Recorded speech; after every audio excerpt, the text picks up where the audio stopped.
Hi hello ನಮಸ್ಕಾರ ಸ್ನೇಹಿತರೆ. ಇಲ್ಲಿ ರಾಧಿಕಾ ಅವರು ಪವಿತ್ರ ಮೇಲೆ ರೊಚ್ಚಿಗೆದ್ದು ಈ ಕಡೆ ಪವಿತ್ರ ಮೇಲೆ ರೇಗ್ತಾರೆ. ಇದೇ ಒಂದು ಸಂದರ್ಭದಲ್ಲಿ ಮಗ ಎಂಟ್ರಿ ಕೊಡೋ ಚಾನ್ಸಸ್ ಇದೆ. ಹಾಗಿದ್ರೆ ಮಗ ಎಂಟ್ರಿ ಕೊಡೋ ಚಾನ್ಸಸ್ ಇದ್ರೆ ದೇವ್ ಬರ್ತಿದ್ದಾರೆ ಅಥವಾ ತಿಲಕ್ಕಿ ಇಲ್ಲಿ ಅಮ್ಮನ ಕಣ್ಣು ಮುಂದೆ ಪ್ರತ್ಯಕ್ಷವಾಗ್ತಿದ್ದಾರೆ. ಏನಾಗ್ತದೆ ಇದು ಎಲ್ಲವನ್ನ ಕೂಡ ತಿಳ್ಕೊಬೇಕು ಅಂದರೆ ಈಗಲೇ ನಮ್ಮ ಈ ಚಾನಲ್ನ ಸಬ್ಸ್ಕ್ರೈಬ್ ಮಾಡಿ ಹಾಗೆ ಈ ಒಂದು ವಿಡಿಯೋವನ್ನು ಪೂರ್ತಿಯಾಗಿ ನೋಡೋದನ್ನು ಯಾವುದೇ ಕಾರಣಕ್ಕೂ ಕೂಡ ಮರಿಬೇಡಿ. ಇಲ್ಲಿ ದೇವ್ ತಿಲಕ್ ಅಣ್ಣ ತಮ್ಮ ಅಂದರೆ ಹಾಗಿರಬೇಕು, ರಾಮ ಲಕ್ಷ್ಮಣನ್ ಥರ ಅನ್ನುವಷ್ಟು ಮಟ್ಟಿಗಿದ್ರು. ಆದರೆ ಇವತ್ತು ದೇವ ತನ್ನ ತಮ್ಮಯ್ಯನಿಗೋಸ್ಕರ ತಮ್ಮಯ್ಯ ಪ್ರೀತಿಸಿದಂತಹ ಪವಿತ್ರ ಕೊರಳಿಗೆ ತಾಳಿ ಕಟ್ಟಿದ್ದಾರೆ. ಇವತ್ತು ಪವಿತ್ರನ ದೇವ್ ಮದುವೆ ಆದರು ಅಂದರೆ ಅದಕ್ಕೆ ಕಾರಣ ಮುಖ್ಯವಾಗಿ ತಮ್ಮಯ್ಯ ಅಂತಲೇ ಹೇಳ್ಬೋದು. ಯಾಕಂದರೆ ತಮ್ಮಯ್ಯ ಅಂದು ಅಣ್ಣಯ್ಯನ ಹತ್ರ ಮಾತು ತಗೊಂಡಿದ್ರು ತಿಲಕ.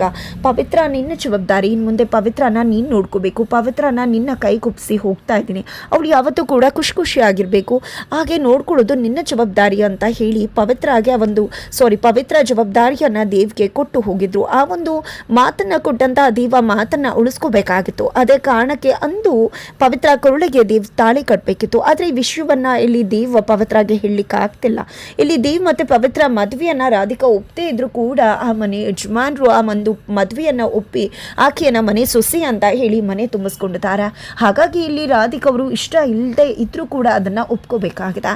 ಇಲ್ಲಿ ದೇವ್ ಮತ್ತೆ ಪವಿತ್ರ ಮದುವೆ ಆಗಿದೆ ಅನ್ನೋ ವಿಷಯ ಗೊತ್ತಾಗ್ತಿದ್ದಾಗೆ ನಮ್ರತಾ ರೊಚ್ಚಿಗೆ ಹೇಳ್ತಾರೆ. ದೇವ್ ನನ್ನ ಪ್ರಶ್ನೆ ಮಾಡ್ತಾರೆ, ನನಗೆ ಮೋಸ ಮಾಡಿಬಿಟ್ಟಿಯಲ್ಲ, ನನ್ನ ಮದುವೆ ಆಗ್ತೀನಿ ಅಂತ ಹೇಳಿ ಈ ಪವಿತ್ರ ಕೊರಳಿಗೆ ತಾಳಿ ಕರ್ಕೊಂಡು ಬಂದಿದ್ಯಾ ನೀನು ಅಂತೆಲ್ಲ ರೇಗ್ ಬಿಡ್ತಾರ. ಜೊತೆಗೆ ಇಲ್ಲಿ ರಾಧಿಕಾ ಅವರ ಬಳಿಗೆ ಹೋಗಿದ್ದೆ, ಏನಿದು ಅತ್ತ, ನನಗೆ ಯಾವ ರೀತಿ ಮೋಸ ಆಗೋಯ್ತು, ನೀವು ನನಗೆ ಮಾತು ಕೊಟ್ಟಿದ್ರಿ ಅಲ್ವಾ ದೇವ್ ಜೊತೆ ನನ್ನ ಮದುವೆ ಆಗುತ್ತೆ ಅಂತ, ಆದರೆ ಇವತ್ತು ಏನಾಯಿತು, ದೇವ್ ಪವಿತ್ರ ಕೊರಳಿಗೆ ತಾಳಿ ಕರ್ಕೊಂಡು ಬಂದಿದ್ದಾರೆ, ನನಗೆ ಇವತ್ತು ಮೋಸ ಆಗಿದೆ, ಏನು ಮಾಡಲಿ ನಾನು ಅಂದಾಗ, ನೋಡು ನಮ್ರತಾ ನೀನೇನು ಬೇಜಾರು ಮಾಡ್ಕೋಬೇಡ, ಈ ಮದುವೆ ನನಗೂ ಕೂಡ ಒಪ್ಪಿಗೆ ಇಲ್ಲ, ಯಾವುದೇ ಕಾರಣಕ್ಕೂ ಆ ಪವಿತ್ರನ ಈ ಮನೆ ಸುಸಿ ಅಂತ ನಾನು ಕೂಡ ಒಪ್ಪುವುದಿಲ್ಲ. ಇವತ್ತು ನನ್ನ ಮಗ ದೇವ ಪವಿತ್ರನ ಮದುವೆ ಮಾಡಿಕೊಂಡು ಬಂದಿರಬಹುದು, ಆದರೆ ಯಾವುದೇ ಕಾರಣಕ್ಕೂ ಅವಳು ಈ ಮನೆ ಸೊಸೆ ಆಗೋದಕ್ಕೆ ಯಾವುದೇ ಕಾರಣಕ್ಕೂ ಸಾಧ್ಯ ಇಲ್ಲ. ನೀನೇ ಯಾವತ್ತಿದ್ರೂ ಕೂಡ ದೇವ್ನ ಹೆಂಡತಿ ಅಂತ ಹೇಳಿ ರಾಧಿಕಾ ಅವರು ವಿಶ್ವಾಸವನ್ನು ಕೊಡ್ತಿದ್ದಾರೆ. ಆದರೂ ಕೂಡ ಇಲ್ಲಿ ನಮ್ರತಾಗೆ ಹೇಗಾದರೂ ಮಾಡಿ ಪವಿತ್ರ ಮತ್ತು ದೇವ್ನ ದೂರ ಮಾಡಬೇಕು, ಪವಿತ್ರನ ಈ ಮನೆಯಿಂದ ಹೇಗೆ ಓಡಿಸ್ಲಿ ಅನ್ನೋದ್ರ ಬಗ್ಗೆನೇ ಯೋಚನೆ ಆಗಿಬಿಟ್ಟಿದೆ. ಇಲ್ಲಿ ಪವಿತ್ರ ಆ ಮನೆಯ ಒಂದು ಸಂಸ್ಕಾರವನ್ನು ಪಾಲನೆ ಮಾಡಬೇಕಾಗಿದೆ, ಆ ಒಂದು ಮನೆಯ ಶಾಸ್ತ್ರ ಸಂಪ್ರದಾಯವನ್ನು ಪಾಲನೆ ಮಾಡಬೇಕಾಗಿರುವುದರಿಂದಾಗಿ ಇಲ್ಲಿ ಅಜ್ಜಿ ಹೇಳಿದಂತೆ ದೇವರ ಮುಂದೆ ಬಂದು ದೀಪ ಹಚ್ಚಿ ದೇವರಿಗೆ ಎಲ್ಲವನ್ನು ಒಂದು ಪೂಜೆಯನ್ನು ಕೂಡ ಮಾಡ್ತಾರೆ.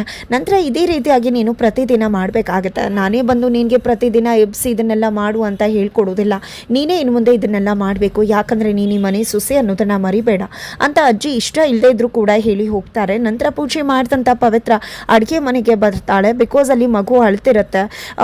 ಯಾಕೆ ಏನು ಅಂತ ಪವಿತ್ರ ಕೇಳಿದಾಗ ಮಗು ಹೊಟ್ಟೆ ಹಸುವಾಗ್ತಿದೆ ಅಂದಾಗ ಸರಿ ಹಾಲು ಕೊಡ್ತೀನಿ ಅಂತ ಹೇಳಿದ ಅಡುಗೆ ಮನೆಗೆ ಹೋಗಿ ಹಾಲನ್ನು ರೆಡಿ ಮಾಡ್ತಾಳೆ. ಅತ್ತ ಕಡೆ ಸೊಪ್ಪನ್ನು ಕೂಡ ಬಿಡಿಸ್ತಿರ್ತಾಳೆ. ಇದೇ ಒಂದು ಸಮಯದಲ್ಲಿ ಹಾಲು ಹುಕ್ಬಿಡುತ್ತೆ.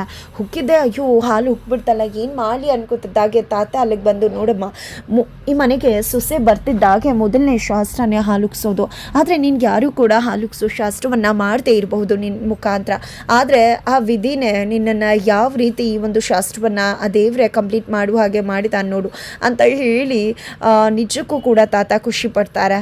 ತಾತ ನಾನು ಬೇಕು ಅಂತ ಮಾಡಿದ್ದಲ್ಲ ತಾತ, ಸೊಪ್ಪಿಡಿಸ್ತತೆ, ಹಾಗೆ ಗೊತ್ತಾಗದೆ ಹಾಲು ಚೆಲ್ಲೋಯ್ತು, ಮಗು ಹಸುವಾಗ್ತಿದೆ ಅಂತ ಹಾಲು ಕೇಳಿದ್ದಕ್ಕೆ ಮಾಡೋಕೆ ಅಂತ ಬಂದೆ ಅಂದಾಗ ಪರವಾಗಿಲ್ಲ ಅಮ್ಮ, ನೀನು ಮಾಡಿದ್ದು ಒಳ್ಳೆಯದೇ ಆಯಿತು ಅಂತ ಹೇಳ್ತಾರೆ. ನಂತರ ಇಲ್ಲಿ ಪವಿತ್ರ ಎಲ್ರಿಗೂ ಕೂಡ ಸಿಹಿಯನ್ನು ಮಾಡ್ತಿದ್ದಾಳೆ. ಸಿಹಿಯನ್ನು ಮಾಡಿದೆ ಅದನ್ನು ಡೈನಿಂಗ್ ಟೇಬಲ್ ಮೇಲೆ ತೊಗೊಂಡೋಗಿ ಇಡೋಕೆ ಮುಂದಾದಾಗ ಅಲ್ಲೇ ಇರ್ತಕ್ಕಂಥ ಪಾಣಿಯವರು ನಾನೇ ತೊಗೊಂಡೋಗಿ ಇಡ್ತೀನಿ ಅಂತ ಹೇಳಿ ತೊಗೊಂಡೋಗಿ ಇಡ್ತಾರೆ. ತೊಗೊಂಡೋಗಿ ಇಡ್ತಿದ್ದಾಗೇ ಅಲ್ಲಿ ಮಗು ಬಂದಿದ್ದೆ ಸ್ವೀಟ್ ನಾನು ಮೊದಲು ತಿನ್ನಬೇಕು ಅಂತ ಪಾಯಸ ಅಂದ್ಬಿಟ್ಟು ತುಂಬ ಖುಷಿಯಿಂದ ಬಂದು ತಿನ್ನೋಕೆ ಬರುತ್ತೆ. ಅಲ್ಲಿ ಸ್ಮೆಲ್ ಬರ್ತಿರುತ್ತೆ.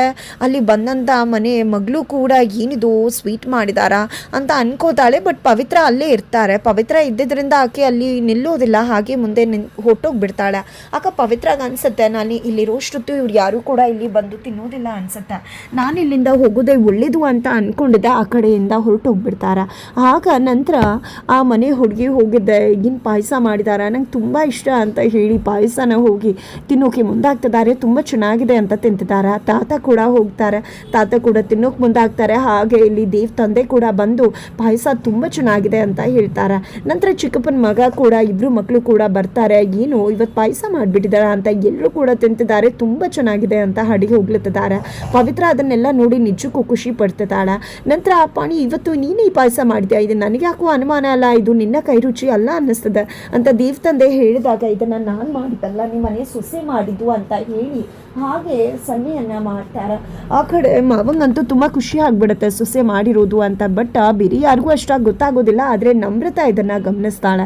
ಗಮನಿಸದೆ ಆಕೆಗೆ ಸಿಟ್ಟು ಬಂದ್ಬಿಡುತ್ತೆ. ಪವಿತ್ರ ಮಾಡಿದ ಪಾಯಸನ ಇವರೆಲ್ಲ ಸೇರಿಕೊಂಡು ಹೇಗೆ ಕುಡಿತಿದ್ದಾರೆ ಅಂತ ಹೇಳಿ ಸಿಟ್ಟು ಬಂದಿದೆ. ರಾಧಿಕಾ ಹತ್ರ ಬಂದಿದೆ. ಏನತ್ತ ನೀವು ನೋಡಿದ್ರೆ ಅವಳನ್ನು ಸೊಸೆ ಅಂತ ಒಪ್ಕೊಂಡಿಲ್ಲ ಅಂತ ಹೇಳ್ತಿದ್ರ, ನಾನೇ ಈ ಮನೆ ಸೊಸೆ ಆಗೋದು ಅಂತ ಕೂಡ ಹೇಳ್ತಿದ್ರ.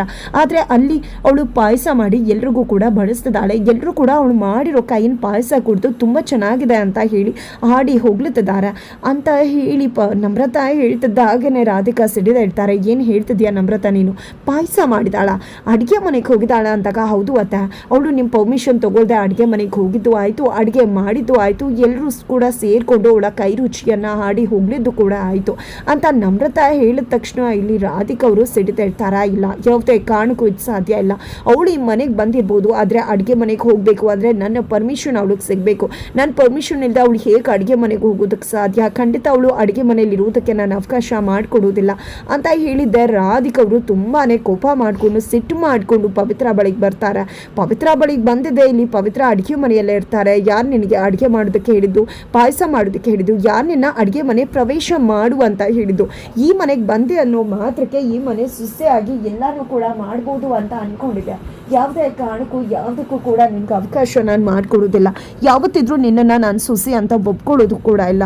ಈ ಅಡುಗೆ ಮನೆ ಪ್ರವೇಶ ಮಾಡಬೇಕು ಅಂದರೆ ನೀನು ನನ್ನ ಪರ್ಮಿಷನ್ ತೊಗೊಂಡೆ ಪ್ರವೇಶ ಮಾಡಬೇಕಾಗಿತ್ತು ಅಂತ ಹೇಳಿದಾಗ ಈ ಕಡೆ ಪವಿತ್ರಾಗಿ ಏನು ಮಾತಾಡಬೇಕು ಗೊತ್ತಾಗ್ತಿಲ್ಲ. ಈ ಕಡೆ ರಾಧಿಕಾ ಅವರು ಕೆಂಡಾಮಂಡಲ ಆಗ್ತಿದ್ದಾರೆ, ತುಂಬ ಸಿಟ್ಟಾಗ್ತಿದ್ದಾರೆ. ಅದೇ ಟೈಮ್ಗೆ ಅಲ್ಲಿಗೆ ದೇವ್ ಕೂಡ ಬರ್ತಾರೆ. ಆಲ್ರೆಡಿ ಇಲ್ಲಿ ದೇವ್ಗೆ ಪವಿತ್ರ ಗ್ರಹಚಾರ ಬಿಡಿಸಿದ್ರು. ಎಂಥ ಮೋಸ ಮಾಡಿಬಿಟ್ಟೆ, ನನಗೂ ನಿನಗೂ ಏನು ಸಂಬಂಧ ಅಂತ ನನ್ನ ಕೊಳ್ಳೆಗೆ ಬಂದು ತಾಳಿ ಕಟ್ತೆ ನೀನು. ತಿಲಕ್ನ ನಾನು ಮದುವೆ ಆಗ್ತಿದ್ದೆ, ನಿಮ್ಮ ತಮ್ಮನ ಹೆಂಡತಿ ಆಗಬೇಕಿತ್ತು ನಾನು. ಆದರೆ ಇವತ್ತು ತಿಲಕ್ ಇಲ್ಲ ಅಂದಮೇಲೆ ನಿನ್ನ ನನ್ನ ನಡುವೆ ಏನಿತ್ತು ಅಂತ ಸಂಬಂಧ? ಯಾಕೆ ನೀನು ನನ್ನ ಕೊಳ್ಳಿಗೆ ತಾಳಿ ಕಟ್ತೆ? ನಿಜ ಹೇಳಬೇಕು ಅಂದರೆ ಒಬ್ಬ ಹೆಣ್ಮಗಳು ಮನಸ್ಸಾದರೂ ಅರ್ಥ ಮಾಡ್ಕೊಂಡ್ಯಾ ನೀನು?